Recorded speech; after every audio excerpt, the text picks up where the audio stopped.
Ja, und leicht traben. Ja. Ganz wichtig, leicht traben. Ja.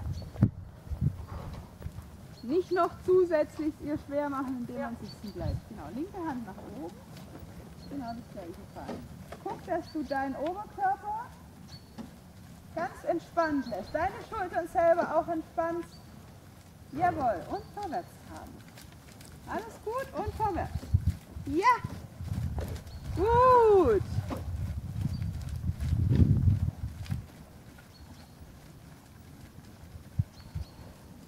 Jawohl! Die linke Hand immer wieder auch entspannen. Ja, du fragst es an, du gehst runter und entspannst. Ja. Achtung, dass sie nicht zu sehr offen ist. Und vorwärts. Den besten Trab. Ja, gut. Okay, einmal durchparieren zum Schritt, einmal halten und loben.